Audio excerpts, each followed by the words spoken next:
Welcome to Boombox Music Talk. I'm Mark, and today on The Power of Sound, we are exploring the world of personas and the art of voice acting. My guest today hails from Dallas, Texas, and is intimately familiar with the process of creating personas, whether it's his career as a UX UI designer, his voiceover work and animation in the video game industry, as well as embodying the role of clown in the Slipknot tribute band Sick. So some of you may know him from some of his anime appearances that include One Piece, My Hero Academia, The Daily Life of the Immortal King, and A Sign of Affection, as well as additional voices here and there in properties such as Attack on Titan, Mobile Suit Gundam, and the Borderlands game. Ethan Gallardo, welcome to the show, man. Hey, how's it going, Mark? Thanks for having me. Yeah, absolutely. Been looking forward to this. It was really cool to find out about your music side as well, because to me, although anime is a very visual medium, just because of what it is. However, to me, the music and voice acting plays such a pivotal role in what anime is, in shaping the entire direction, mood, feel of what you're producing, right? Yeah, 100%. I mean, in any kind of medium, really, it's. I think people undermine how much music actually adds to how impactful those things are. I mean, I think about video games and animation specifically, like some of those soundtracks or some of those like famous tunes that we hear, like if those didn't exist in those particular properties and stuff, I don't think it would have the kind of cultural, impact that we all know and love from those things. So yeah. It's a huge, they go hand in hand for sure. Yeah, absolutely. And it's funny that you say that too, because just the process, I guess, of both of those things over the years, like it took a long time for people to realize, number one, just especially, I say people in the West, right, in North America, to understand what anime is and the significance of the storytelling, instead of looking at, we talked about this. We did an episode on Cowboy Bebop early on, and just that people for a long time looked at animation as kind of this lesser than thing, right? Like it's it's cartoons, and it's so much more than that. When you start looking into it, the depth of the storytelling gets into some really deep philosophical issues a lot of times. Oh, yeah. And then the music, Jesus, once you start really diving into that, like when I first started getting into anime and I first started realizing, whoa, this is like full on like orchestra composing type work going on, right? Yeah, 100%. And it's cool to see that people are getting more credit for it. The act of voice acting, or the art of voice acting, the composing, all these things that go around animation. People are finally getting some credit. 100%. I think it's even a really cool thing is I've seen, especially locally, or not just locally, but they tour, everywhere. They do full on orchestra productions for like video games and anime. Like I think they had just done an orchestra tour for One Piece, which is like, one of the biggest anime out there right now, but packed concert halls of, people just wanting to hear their favorite songs from One Piece and stuff. So I think culturally just anime has exploded over the last, I don't know, like 10 years or something like that. I think it's always been popular, but now we have anime films like beating out, entire box office records and stuff just because the cultural impact or the fandom has become that large. Yeah. It's really cool to be a part of. So absolutely. Yeah, my daughter had just sent me a TikTok, I think like 2 days ago. She didn't know that you were coming by or anything. She just happened to come across that. I think it was what you were just talking about, the One Piece orchestra show that they were doing. Mm-hmm. I love that kind of stuff, especially when you get to hear it live, man, and you can feel the reverberation, the resonance of the actual instruments. My ex and I also went down. I don't know if you ever heard that Candlelight shows that they do, where it's like it's a string quartet.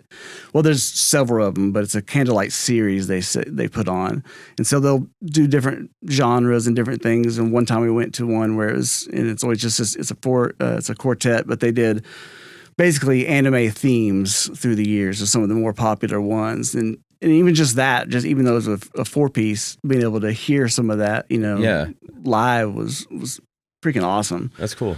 And also, it's cool to see now that they're starting to mine both anime and the video game industry for transitioning into live action stuff too, like acknowledging this is cool shit. Like, we should do more with this. This isn't just a game or a cartoon or whatever. Like, no, these are evolved storytelling, deep storytelling mediums that we can utilize in other capacities. So that's been kind of fun to see with some of the, and I feel like Netflix, sometimes they get hate on because they'll do a season of something, they won't continue it, all that kind of stuff.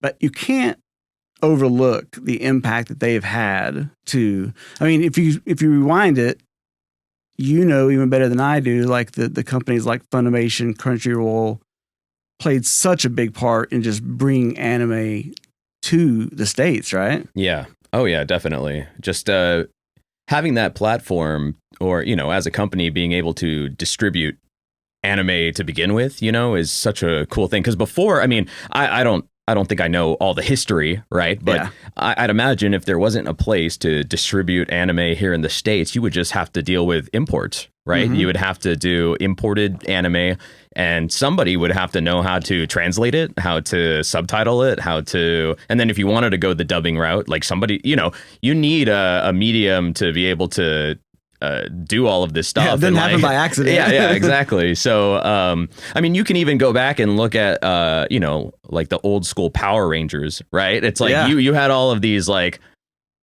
these episodes of something that was filmed in Japan and then came over here and they spliced in, live action actors and and made this whole thing out of it culturally. I'd say, I mean, Power Rangers, things like Godzilla, old school, like the Speed Racer anime and things like that. All these things coming in really kind of built, they were the building blocks to, have that initial fan base to where some place was like, what, maybe we can sell this, or maybe people want to see more of this, right? So I think places like Funimation definitely have their role in history about like getting, anime to a wider audience for sure. Super important place in that. I know for me, because used to, like you said, when you were talking about just dealing with it was always like you could maybe go down to a comic book shop and they would have a couple, maybe 3 or 4.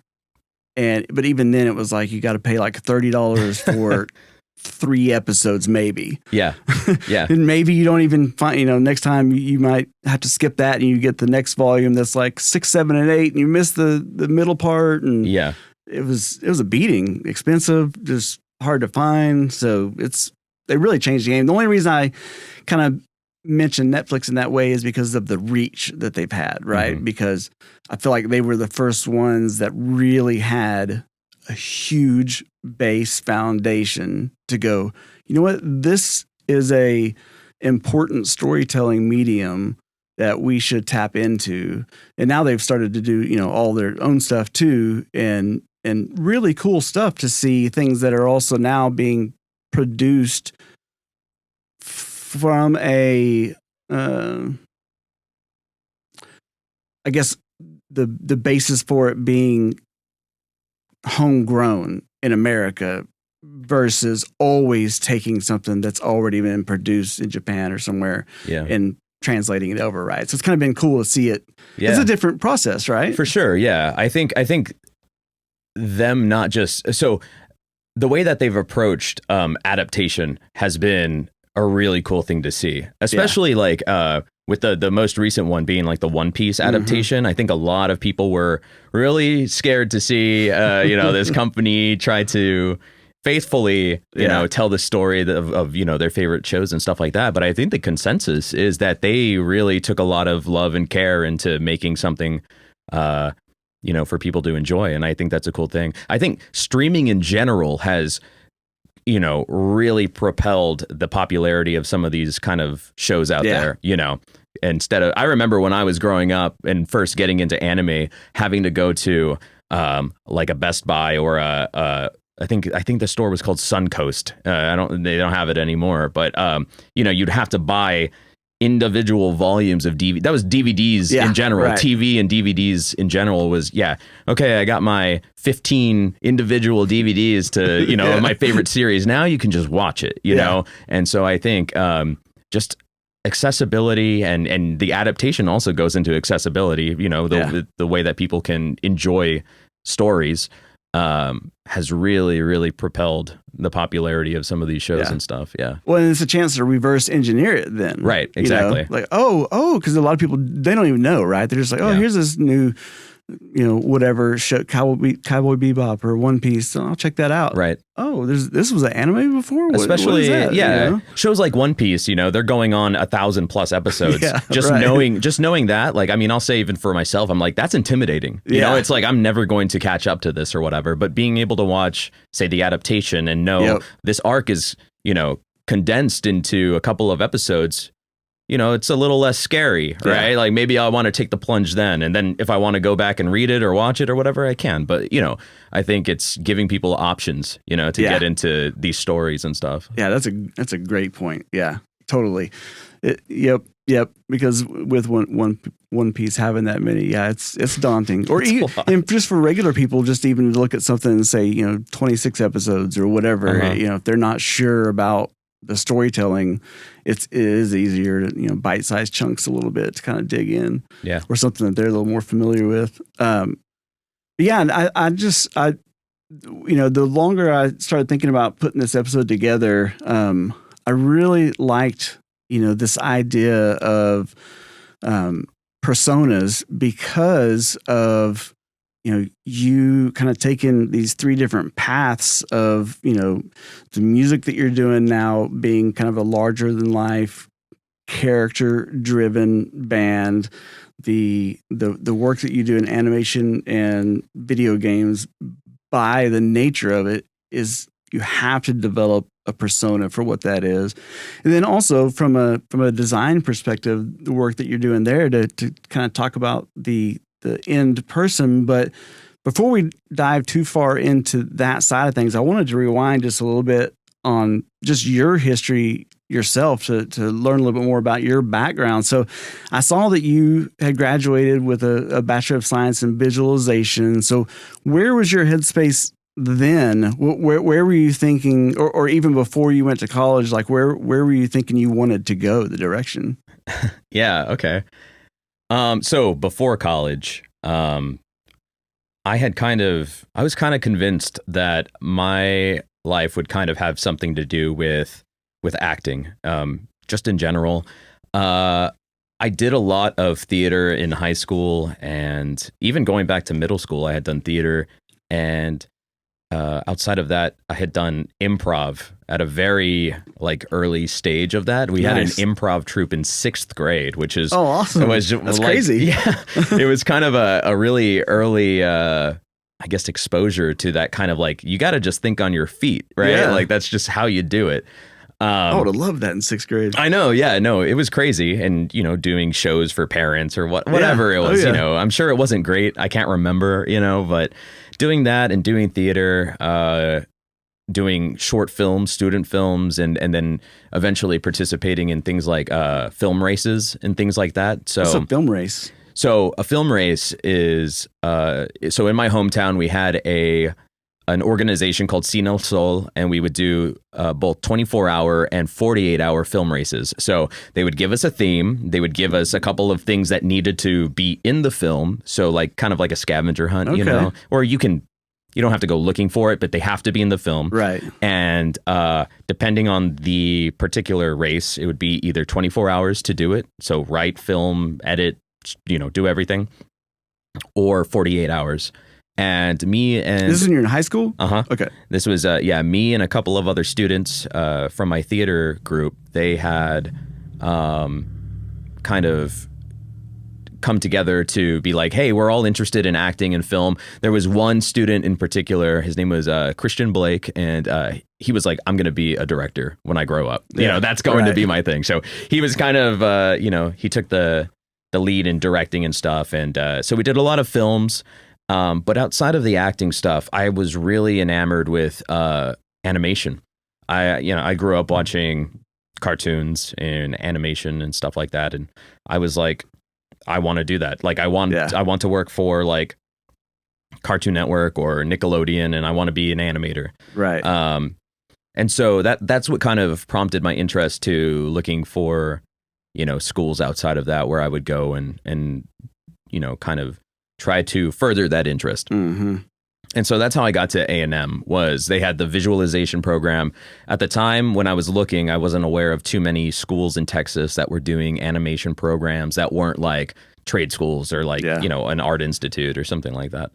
And so I ended up going to A&M for visualization, which sounds like a pretty general term, but specifically what they focused on was animation design and video game design. Okay. And they would you could focus on one, but they would kind of urge you to choose two of the three tracks to kind of focus on. And so that's kind of how I started pursuing that.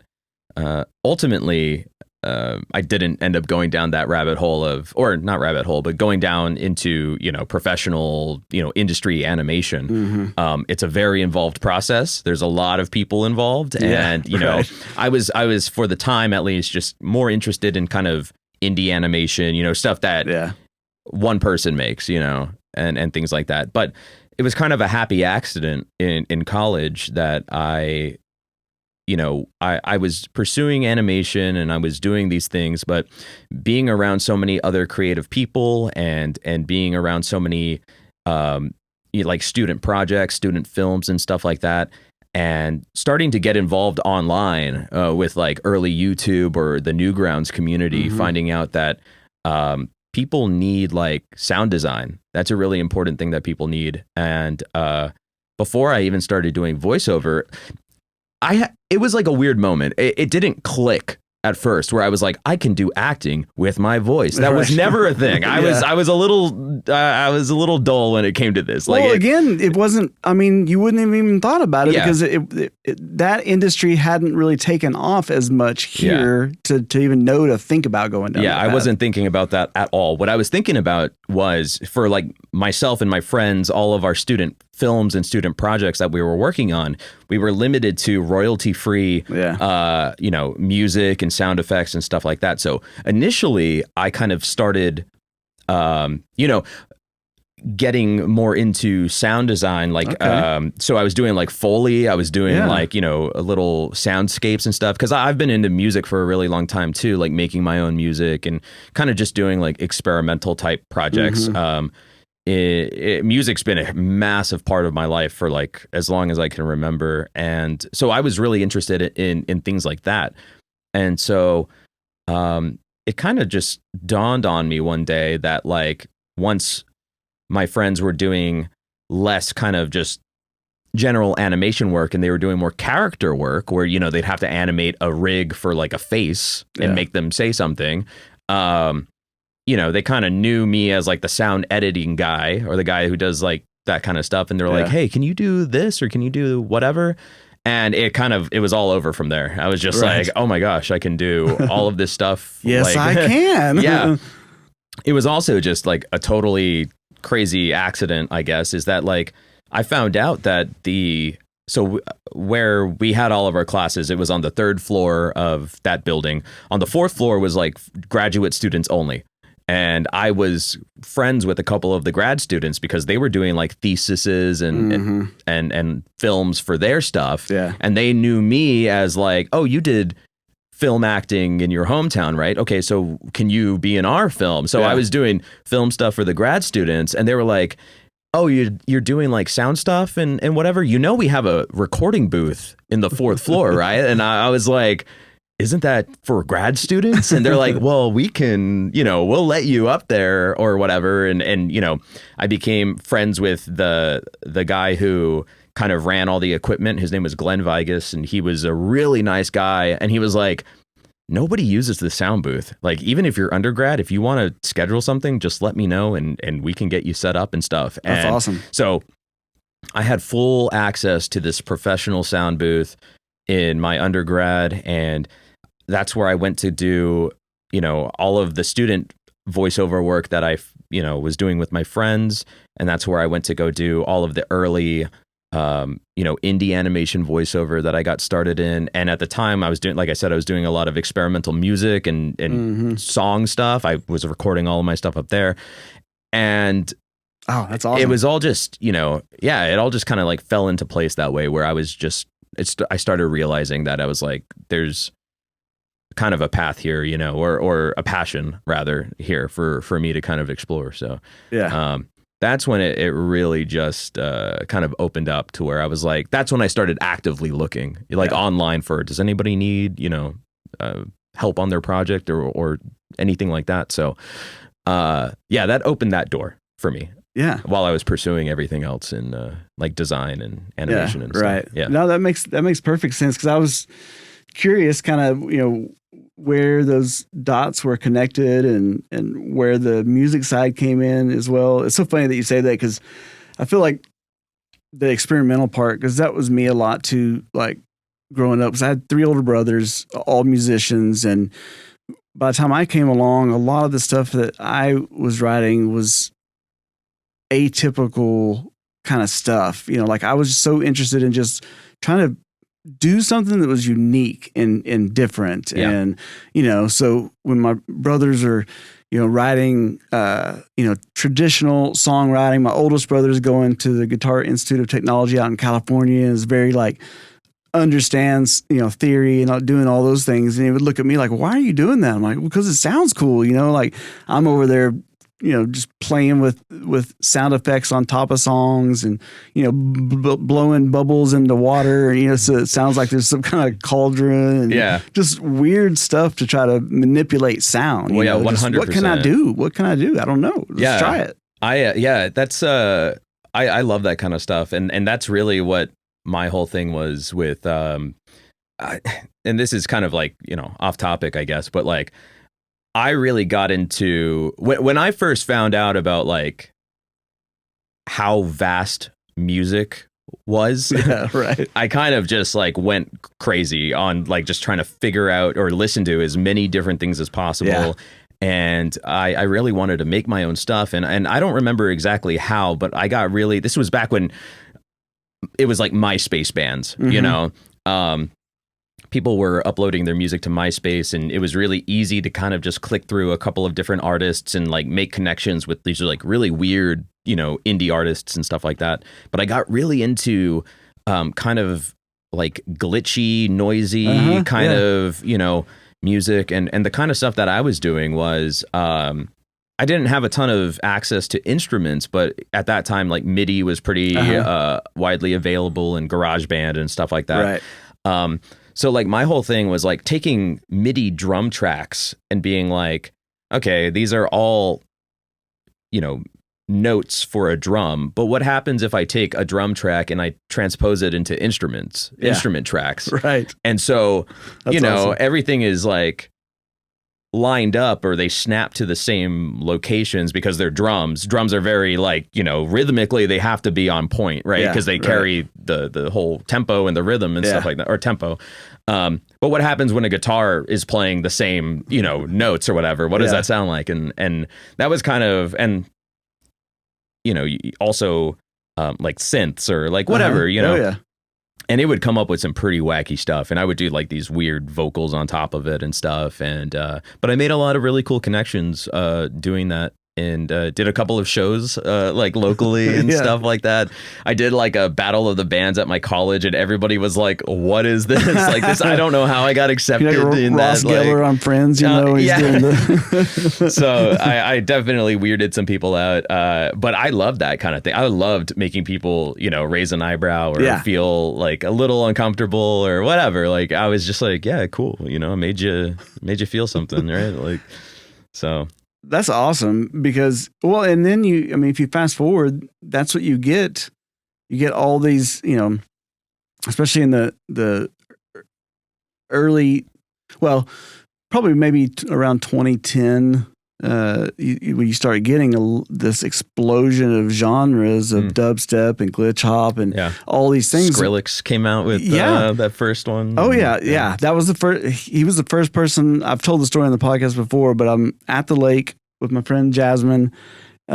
She's an artist as well. She's got a beautiful voice, but this boat pulls up and he's playing Skrillex. I think it was Scary Monsters and Nice Sprites, or whatever direction those words are interchangeable. But anyway, he pulls out. I'm just like, immediately, what the fuck is that? I've got to figure out now. And I had to go stop the dude. I'm like, tell me what that is. He's like, Skrillex. And I was like, well, are you saying words? Yeah. What do you? Yeah. What is that? What do you mean? Is that a person? Is that a band? And then I did went down the rabbit hole of just, oh my God, there's all these different kinds of things. Because I was always, I came from a family that was based in rock music, but I, kind of being the younger one, came up and had a lot more of the electronic influence as well. The early, kind of stabbing westwards and, Trent Reznor's and all that kind of stuff. And so, in a lot of my stuff, it involved a lot of synth and beats and things that were not just, traditional rock kind of stuff. And, playing around in Dallas and things like that, a lot of times it was cool and difficult. Like you were talking about playing that show, because we were a little bit like Linkin Park had just started to get popular, and people like playing to a click and having other sounds play with you and that kind of thing. People didn't really do that a lot yet. It wasn't like, now everybody does that, but back then people didn't really know what to think about it. And so a lot of musicians, we were kind of like a musicians band where they all respected us, but getting a following was tough because they wanted to hear like country or metal. Like, you're mixing genres. I'm like, yeah, I know, it's cool, right? And they're like, well, kind of, like, no, this is going to be cool. Just stick with us, we're a little ahead of the curve. But it all came from that interest of just wanting to explore with sound, which is kind of, if you think about it, that's what voice acting is as well, right? Like, when you sit, and I don't know, you tell me, like, when you sit down to work on something, there's got to be some play involved, right? Like, you don't immediately know what this character is going to sound like or what approach to take. You've got to play around with it, right? Oh yeah, 100%. A lot of the time, every time I step into the booth to record something, I go in with the idea of like, this is time to play. You know, it's something that you can take really seriously. And sometimes you should, but like for the most part, you kind of have to go in with that mentality of, I'm just going to see what happens. Especially when it comes to anime dubbing. We don't get like an email of the script before, or we don't even, sometimes if you're not formally auditioning for something and you go in, you don't know what the character looks like. You don't know how the Japanese reference sounds. You're just going in saying, I'm ready to lend my voice to something. I don't know what it's going to be, but we'll figure it out when we get in there. And sometimes, sometimes you can see it and you can make that, decision and it matches up pretty well. But sometimes, a director is like, oh, let's try something different. Or maybe you're going, further along the episode and we're like, all right, we're losing consistency. Let's get back into, finding that nice middle ground, or finding exactly where you need to sit in that is part of it. It's a fun challenge. It's a challenge, but it's part of the fun is seeing how you can create the character. Right. Yeah. That's scary going in. That's like going back to your 6th grade, Yeah. ad lib days where you're like, okay, I don't know what this is going to be, but we'll figure it out, as we get going. Exactly. When we get there. And that's what I was going to ask is how much you do have directors there to help guide the process and that kind of thing. So is it pretty standard that you've got somebody there to help guide the process? Is it a mainstream director, or is it just an audio engineer that has some notes? You know what I mean? Like, yeah. Thankfully, like 9 times out of 10, or I'll say if it's anything like industry, for like anime or video game, there's always a dedicated director, and a dedicated audio engineer working in tandem with you. Yeah, so good. The director is on top of, they know everything that they need to, and the audio engineers, they're like wizards. Yeah. It blows my mind how good they are at their jobs, because sometimes you're like, oh man, that take was awful. There's no way that works. And they're like, fixed it. yeah, you sound great. I was like, oh, whoa, okay, cool. So, everybody is like working together to make sure that this kind of works out. But the directors are always there to help out and, kind of guide you. Or if it's a reoccurring character and it's been a while. So I always like to talk about this character. I play a guy in My Hero Academia. His name is Manuel. And he originally came out in season 2, which was 2016, I think. And they're in the final season of My Hero Academia right now. And which is what, like 5 or 6? Or? I think it's 7. Okay, 7. But one, we're close. It's up there, yeah.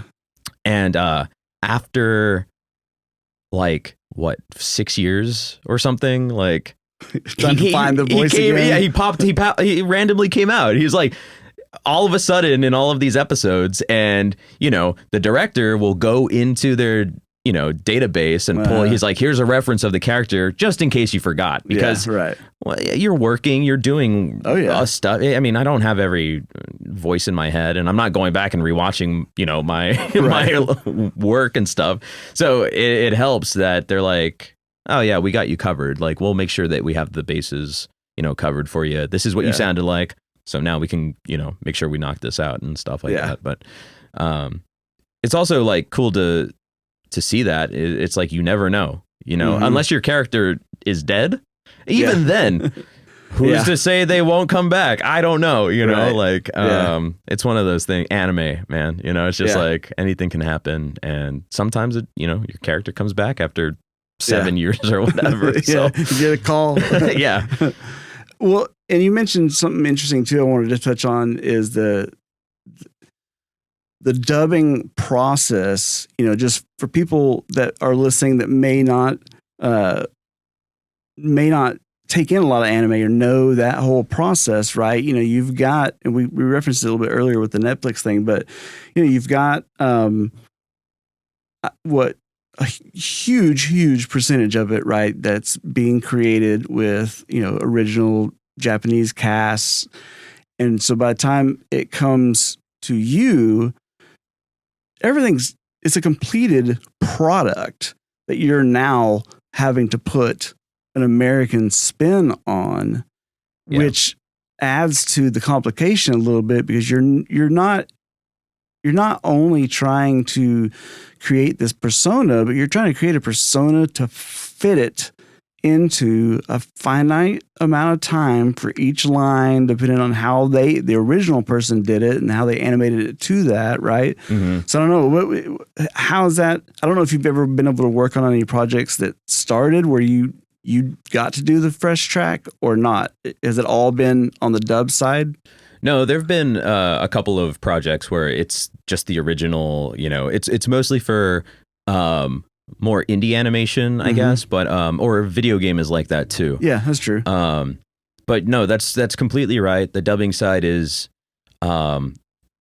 definitely like that, where you have the completed project or a completed product from Japan, and then somebody goes in and they adapt the script to English, which is a challenging thing in itself, because just that part. It's not just translating it, but it's also making sure that your new translation or string of words matches the mouth flaps of the character who is speaking a totally different language. Yeah.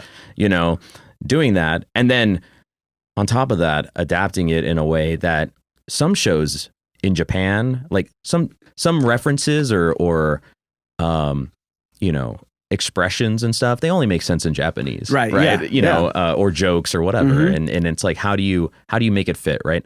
So yeah, that's the way that goes completely. And then on other projects, you know, it's like the director might come at you with just a script, you know, and they say, all right, this is the idea that we have for this character, you know, interpret it how you will. And at that point, you know, you have to go in and kind of create the idea of a character, or, you know, fill in the spaces that you need to give the director, you know, say, hey, how does this work? Or what do you feel about this? And then, you know, now you don't have a reference. You're creating your own reference, but you're building off of your own kind of interpretation of a character. You're doing it to screen, right? For dubbing? Yeah. So dubbing there's 2 screens in front of you at all times. One has the English script and the other one has the Japanese animation. And you're kind of darting, but you know, the way that they'll do it is they'll play a pass for you before, so you have an idea of the pacing and the tone and the, you know, the mouth shapes and stuff like that. And you know, I like to read along and kind of mouth the words and stuff. And there's also a time stamp in the top where you can kind of, you know, see when things are going to start or finish. It's kind of like a lot of little micro adjustments that you're kind of, you know, all at once trying to figure out. And then they say, all right, let's do a pass of it. There'll be 3 beeps, beep, beep, beep. And on the invisible 4th beep is the beat where you start talking. Right. So, and then, you go through and you do all of that, and, you know, they make adjustments as needed and stuff like that. But it's pretty cool. It definitely is a technical skill in itself. It's a crazy thing to think about, because you're acting. In one sense, you're acting, you're doing a character, sometimes you're doing a voice or whatever, but then you also have this like technical skill that isn't necessarily, you know, acting at all. It's more analytical of being like timing and matching and, you know, reading and, you know, all at the same time or whatever. So it's kind of cool. There's always a lot going on, and it's exhilarating in a sense, you know, so. Well, it's kind of like music in that sense, where it's like, okay, you've got the drum track there, so you know, you've got to be creative and come up with something on top of it, but you've got to stay in the lines, right? Like you can't go too far off that because it's gonna sound like shit, right? Right. So like, and it's funny too. I was just having a conversation with someone the other day, because at the time of us recording this, James Earl Jones has just passed away, right? Yeah. And you know, to think about on the topic of voice acting, if you go all the way back to, you know, 77 with Star Wars coming out, James Earl Jones is doing voice acting. Like he's not in that costume. It's a completely different person. The motions of that performance are guided by the person, you know, David Prowse doing that performance. So now when James Earl Jones comes in to do Darth Vader, he's got to match. It's the same process. He's doing the same overdubbing process. Yep. So there's a whole side of it that from going back to your traditional route of acting too. Like, I don't think people realize how much people in TV and movies do overdubbing as well, where they might not be doing it to someone else now. They're doing it to themselves, but they're still back in the booth having to read the lines again and match up with how they gave the performance in the first place, right? Oh, yeah, 100%. Even in film, a lot of the time is, you know, just matching up audio with, you know, if you're in a noisy space or something like that, it's like we need a fresh pass, or we need audio to be done over that. And even in dubbing stuff that isn't like main character stuff, we have a category of voiceover called Walla, and that's essentially background characters and things like this. And this is where I think it's like Foley for voice. Exactly. Yeah, that's precisely what it is. And that's also why I believe that improv is, not just because I've done a lot of it, it's such an invaluable skill to have as an actor, because for Walla, the script is just, you know, it goes from lines to general chatter. Yeah, exactly. And sometimes gasps. Yeah, gasps are like, you're in a market setting or whatever, and you have to create your own scene just based on a suggestion, right? And when it comes to doing walla work, sometimes the cue is 10 seconds, right? And you can just be like, excuse me, how much is the fish over there? Or whatever. You're like, all right, I said my one thing, I'm done. And you're doing it with like 4 other people, so it's a bunch of people. But sometimes that cue is 5 minutes long, and you have to continuously have a you're doing the background track stream of consciousness, and it could be that general market chatter, or you could be psychopaths on a prison island, leading a rebellion, and you have to get creative with what you're doing, and then you do your 5-minute pass with everybody, and then the director says, all right, that's good, let's get another pass. And you have to do something completely different for 5 minutes or whatever. So like, luckily working with people in those settings is great, because you can play off of somebody's, character choices or whatever. But still, there are times that, you do it and, I've seen people just go blank, they're just like, I don't know what to say, anymore. And, it's one of those things where you have to be kind of just able to adapt on the fly and stuff like that. But that skill of improvisation, or just kind of being that like, social chameleon or whatever you want to call it, like it has done wonders in acting, because it is such a great skill to have. But even outside of acting, being able to fit different roles as you go along doing whatever day to day, it's a really, really great skill to have. I actually encourage a lot of people ask, how do I become an actor? How to, do all this stuff? Right. Getting your feet wet in acting and stuff is a great way to start, but improv is a great skill to learn. Yeah. But it's also really good for people who struggle with like interviews or struggle with like social situations or whatever. Like, I encourage people to do like a free improv workshop or just whatever, because it will really help you with, just socially being able to keep something going, keep that ball up in the air, or whatever, however you want to say it. It's a super, super important skill to have when you're doing these kind of like creative ventures. I think improv just keeps your mind open to the possibilities, right? So but walla can be, it depends. Sometimes it's really chill. Sometimes you're like, this is crazy, right. That's interesting. Yeah, because I hadn't really thought about that aspect of it. I mean, I catch it when I'm watching something and I think about it, but I haven't thought about the art of going in and trying to record that from scratch and produce that, which is that's a good tip about the interviewing thing. I'm going to remember that, just from a talent acquisition standpoint of telling people if they're working on that skill, because you're exactly right. I mean, that ability, it's the same thing for music too. It's like even though in the bands that I've been in, a lot of times it's very scripted. We play to a click. Everything is mapped out. We know exactly how it's going to go. But if I operated that way all the time in music, then it would be very difficult to find my creative groove, where it's important to have times where you're jamming with people and you're just ad-libbing, playing with stuff, and exercising that side of your mind to play off of somebody else, of what they're doing. And that's why I always enjoyed being able to play in cover bands at the same time, to have some freedom of that, to be able to exercise that side of things a little bit more. It's an invaluable part of that. So let me ask you this, in terms of some of the stuff that you've done, has there been anything that resonated with you the most, like that you really dug, that character or that storyline, whatever the process was that you really kind of got into and were a little bit more invested in, I guess, maybe? Yeah. I mean, every time I get to go in there is just like a special little moment, right? Because when you break it down, I don't know, when a director casts you in a show, they're really just putting their trust in you to be able to do the work, right? Yeah. So sometimes it's just kind of like an honor in that, from that aspect. But some characters mean a lot to me just from I don't know, kind of silly standpoints, I guess. So like I play a character named Wong Ling in The Daily Life of the Immortal King. Yeah. And he's the protagonist. He's the main character of the entire show. But of all the characters in the show, he talks the least. Right. Yeah.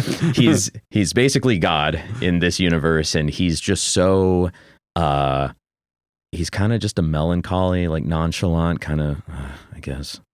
Yeah. Most of my lines are just like and it's like, how many variations of that can you do and still make it unique, you know, kind of thing. And every time it's just kind of like a special little treat of just like, how can I make this guy sound more annoyed and bored, I guess. Like I really, that's been my first lead that I've had, and they're going on their 5th season now. And that's kind of crazy to think about. I mean, just from that aspect of like, I mean, I don't think I would have ever thought of having a character go across like 2 seasons or whatever, you know, let alone 5, and also the main character, you know. So like, I also think it's kind of really funny in that aspect of like, yeah, I'm the lead of the show, and he barely talks. Like, that's just like really cool to me. The other guy that was like really special to me was a character in One Piece who his name is Senior Pink, and he's kind of this big burly pirate man who wears a diaper and a baby bonnet. And sunglasses, and his whole persona is about being hard boiled, which is basically just a manly man. You know, and going into that, I was approached by the director Mike McFarlane, and he had asked me, you know, hey, I want to have you read for this character. We're looking for kind of like this, you know, resonant kind of guy with he's got a Hispanic accent, you know, so he was like, you know, a little bit of George Clooney, like that smoothness in his voice, and a little bit of like Antonio Banderas kind of sound. And then he was like, actually, have you ever watched King of the Hill? And I was like, I love King of the Hill. Yeah, of course. He's like, there's this guy on TV in King of the Hill. He's like a priest who fights people. And his catchphrase is, and before he could say it, I was like, "Vaya con Dios," and he was like, "That's what we're going for," you know. So Senior Pink, you know, he's just big burly man, kind of, hello pirate, you know, kind of thing like that. And his whole thing is about just being a manly man, and his backstory is absolutely tragic. Like, I wish I had. I found out about his backstory like halfway through recording his character, and I was like, if I had known, like, I wouldn't have been able to do this. I'd be crying the whole time. This poor man, you know? But Senior Pink is really cool just because of the character that he is. And it's kind of funny. I went to Anime Expo this year, in July, and I found a guy who was cosplaying as Senior Pink, and I was like, I need a picture with you. Nice. And, I told them I was the dub actor, and they were really excited about it. We got a picture and stuff like that. But I like that character a lot too. So, but when you were talking about that, about the tragedy of it though, that's what I think is that so many people probably that don't watch anime don't understand is the depth of it, because they might just catch, you know, one thing and think, oh, it's super goofy or whatever. And they don't realize that there's any kind of genre you can think of for a TV show, you can think of for anime. It's not a one-stop shop. There's so many different kinds. And even within those, most of the time, there's depth like that, where you've got this super goofy looking character, you know, and it's, you know, probably in very outlandish situations and all this, but there's this deep tragic backstory to it, and there's so much of the anime storytelling is like that. There are this deep emotionally resonating kind of themes going on underneath the wow exterior, right? Which I think is just, it kind of takes me back to the persona thing, because you know, when you start talking about personas, like in school, I studied ancient world literature and ancient world history. So I studied a lot of like Greek mythology and that kind of stuff. And, so the word persona comes from the Greek word, which I will not probably be able to pronounce correctly, but prosopon, which means face or appearance or mask. And in classical Greek theater, the prosopon referred to the mask worn by actors to represent a character or social role, right? Because they literally wore masks to show what that character was back then, right? Yeah. It was a part of it. And I love that idea because I'm always thinking about just, even in normal everyday life, we as humans are constantly kind of creating personas. There's a philosopher that I watch a lot. His name is Jason Silva. I don't know if you ever heard of him or not. Venezuelan guy, and he's super smart. But he was talking one time about this quote. I can't remember where he got it. I'll try to dub it back in. But basically the quote was that I am not who I think I am. I am not who you think I am. I am who I think you think I am.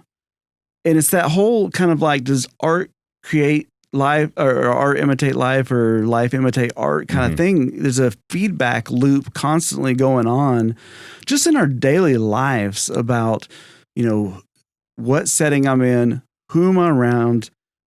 And a lot of times you're going to embody the persona of what that person even thinks that you are for that situation. You try to remain faithful to who you are, but we're always kind of morphing into these various personas like that. You know what I mean? It's kind of it's an interesting thought. Yeah. I mean, I totally agree. And I think that goes outside of just the perception of people as well. I think sometimes it's a matter of perspective and a matter of power of that perspective, you know, even things that are just internal, things with yourself, it's where you choose to place your energy, where you choose to place your attention or your affection and stuff, like, can also dictate the way that you react to those things. And sometimes it's like, if you just shift the perspective, or if you just shift where you're putting that attention or energy, the ripple effect, it follows suit, right? So, and same thing with people. Sometimes in the acting world, a lot of people talk about imposter syndrome, right. And the way that people perceive you and stuff like that. It's like, sometimes truthfully, people probably aren't even thinking about you most of the time, right? But you do one thing, or you have one interaction, and you're like, they think I'm the biggest, fool of them all, or whatever. And it's like, it doesn't mean anything most of the time. Right. But it is. I'd be curious to hear that full thing. I'll have to look them up to check that out. But you mentioned intention. I mean, I think that's why that's so important, right? So that you are behaving with some type of intended outcome, instead of unconsciously or subconsciously, rather, being guided by what you were saying, by those people you're in, or those interactions, or whatever. It's so important to have kind of laid out your, whether it's in general positive affirmations, or very specific, like, this is what I want to do, this is what I want to obtain, this is what I want to achieve, or whatever. Because if you're not operating with that intention, then where are you going to end up? And so, which crosses into this whole conversation with acting, with music, with all these things. Like, it is good to be able to ad lib and play off of people, but you also have to kind of have your unique slant on things, to become whatever you're trying to become, right? If you're trying to do traditional acting, voice acting, music, whatever, as a designer, talent acquisition, whatever you're doing, like you have to have that kind of intention, because otherwise the persona might be created without. I mean, you see it all the time now in today's society. There are a lot of people, especially right now, that I feel like are just guided into ways of thinking and being without realizing that they're doing it, you know? Mm-hmm.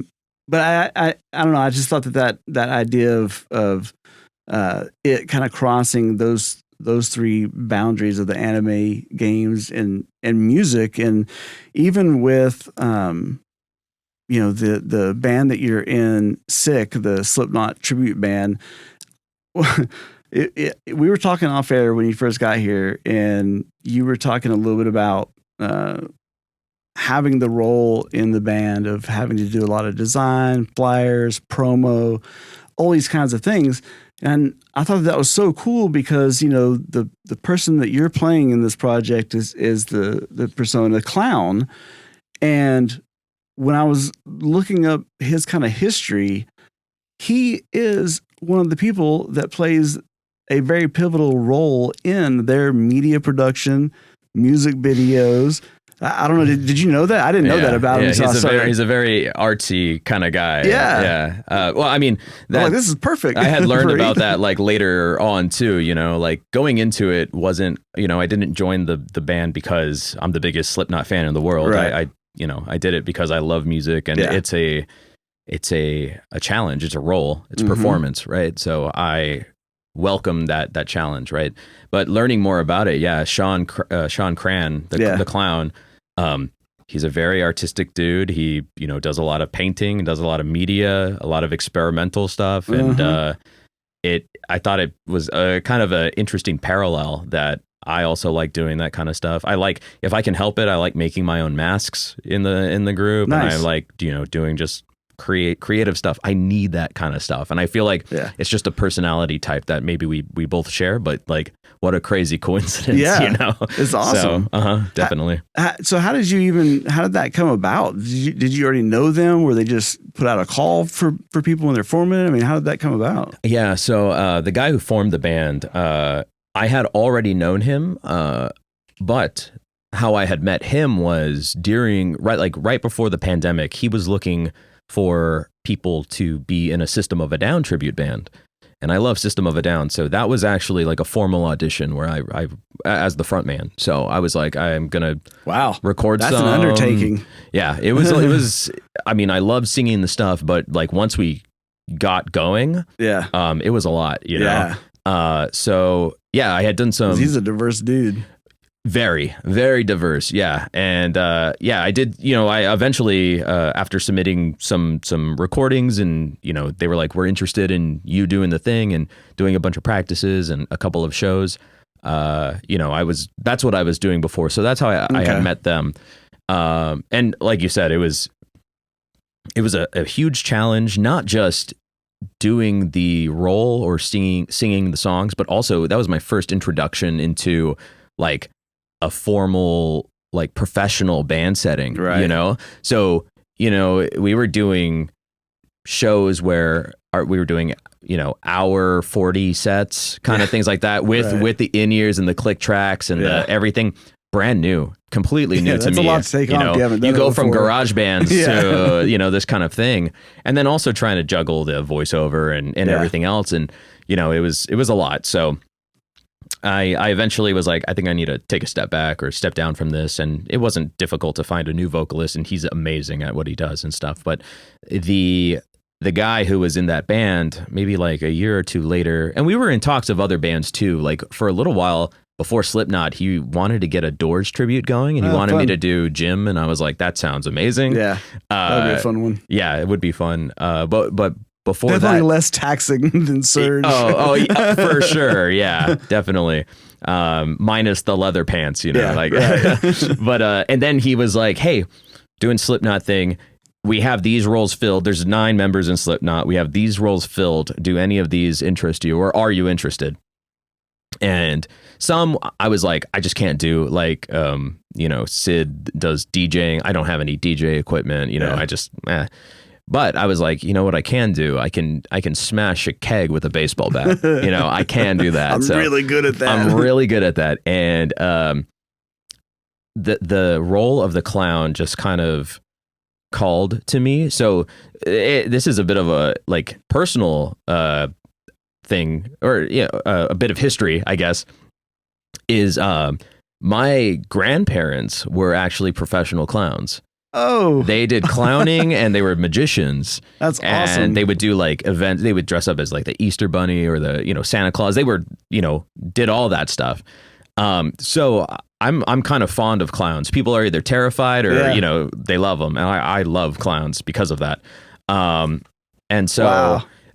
And also in high school I mascotted. I was a mascot, and so the idea of just you've been around personas your entire life. Yeah. It's all about just stepping into another role, and stepping into a different persona. So I've done a bit of clowning and I've done mascotting. And so the idea of performing behind a mask, I was like, I love the idea, but it's another thing too, is like stepping into the role of somebody else. Right. And I'm the kind of guy, like if I'm going to do something, I'm going to go hard. Right. So right. I'm going to watch the live videos. I'm going to watch the performances, how they evolve over time. I'm going to see how Sean does it, and that's what I'm going to do on stage. But I'm going to add a little bit of my own thing too. Yeah, right. And it's about agency, right? I think that goes back to what we were talking about before, is you can be influenced by everything and you'll be tossed around, right? But having your own agency and taking influence and being able to apply that influence in the way that you do it is a huge part of how you present yourself, and Sick has just crossed their 1-year anniversary this September of being a band together. And in that time, by the end of this year, we would have done about 30 shows. That's a lot of shows to do in a year. Yeah. So if there's 52 weeks in a 52 weeks in a year, that's more than half of the weekends or weeks we're doing music, right? And the evolution of where we started to where we are, and I'll speak for myself specifically, but the number of times that I have people come up to me after a show saying, you were my favorite thing to look at, or I've seen Slipknot 20 times and you do it just like they do, or something like that. It's just like that affirmation to be like, I'm doing something right, because you don't always get that feedback, but when you hear it, you're just like, this is amazing. And just the energy from crowds or people in general, it's a whole nother, element to it. Yeah. So this past week, Slipknot played here in Dallas and I saw them for the first time ever. Yeah. So, I bought my seat to be right in front of, I saw the whole band, but I was right in front of where Sean was. And I was like, I'm taking mental notes, at the same time, because I want to research or study for that role, is what it kind of is to me, stepping into that role.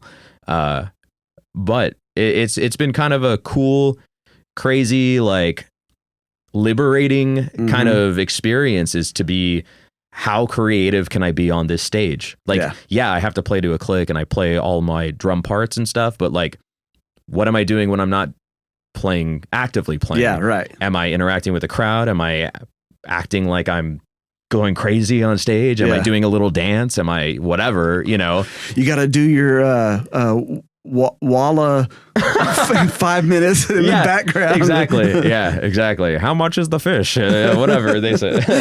But and then I'm also doing vocals too. It's like, how am I? It's whatever. It's a challenge in itself, but it's a fun challenge. It's been a really, really great experience. And man, there's so many layers about it too, is because there are 8 other bodies on that stage. How am I going to interact with them? Right? What am I going to do with them? Is it going to be different from the last show? Yeah, right. Every stage is a different size. Yep. Some stages we're shoulder to shoulder. Some stages I could do laps around it, like what are we going to do? And it's just a playground for creativity. And at first, going into it, admittedly, I was really nervous. I was like, I don't know if I'm the guy for this. I'm nervous. I'm scared. Yeah. I'm scared also. You're sealed in a jumpsuit and a latex mask for almost 2 hours. Yeah. What is going to happen? I don't know. But at this point, it's been such a treat to have fun and play on stage every time. That's the way I describe it too. It's like, some people probably think we take ourselves really seriously, but we're a bunch of 30-year-old men playing Halloween on stage is right. essentially what we're doing, right? Yeah. So, and everybody in the band, or I don't want to speak for other people or whatever, but people it can mean different things to different people. Yeah. I'm the kind of guy where it's a role for me. So at the end of the day, when I'm done playing, I'm just going to be me again. I'm not the clown off stage, right? Right. And the same goes for if it's an anime role. I'm not that character off, outside of the booth or whatever the case may be. So it's about putting on those masks and stepping into those personas and things like that. And at the end of the day, it's just I can feel fulfilled by the work that I do and things like that, and continue to just try to improve, really. So yeah, that's awesome, man. Yeah. I think that's a perfect place to kind of wrap this conversation up, because it is kind of the summation of a lot of what you've been doing, because when you're in the booth doing an overdub, you've got to bring your own spin to it, but you're also masking or mimicking something else. You've got to play to that thing that's already there. So you're used to doing this. You're used to looking at something and having to kind of match things up to a certain degree, yet still be creative at the same time. And just that's crazy with your parents, and just how I'm really glad that I took this path then on the persona. I love it when it's a happy accident like that, when things work out that way, because I definitely see how that's probably guided you, that idea throughout most of these things without really, consciously thinking that that's why you're gravitating towards those things, right? 100%. Yeah. But it feeds into it, man. So man, thanks for coming on the show. I know we've been planning this for a little while, but really glad to have you here. Where can people keep in touch with you, with what you've got going on in the anime world, the band, any of that kind of stuff? For sure. Well, I'm probably most active on Twitter. I still call it that. But, Ethan Gallardo. Ethan Gallardo, VO on Twitter, or ethangallardovo.com is my Squarespace website, where I have an email form. People can reach out to me there. Okay. Just say what up, and I'm around. Awesome. Sweet. Yeah, you guys listening, definitely keep in touch so you can check out a show or check out his upcoming projects and the work he's doing. Go back if you have not. Take a look at some of the anime that he's been in before. Be a good chance to broaden your horizons if you have not gone down that path with some of those. On the Boombox side, you can always go, the easiest way is to go to our link tree. It's linktr.ee/Boombox Music Talk. You can get to pretty much everything there. And as always, take a look at the YouTube page. I'll definitely have a lot of clips from both the animes that we've talked about, the music, all of that kind of stuff. I'll try to throw on the playlist that we talked about here, so you can dive in a little bit further there. But man, thanks again. Appreciate you coming on and going down. I mean, my path with anime it's been an interesting journey, and from day one, I've always kind of seen a connection from the way that it's done to the way you kind of approach music, and just the way that they embody that kind of side of things. So was really stoked to have you come into the studio and have this conversation. So nice. For Boombox Music Talk, we urge you to enjoy the journey and stay zen.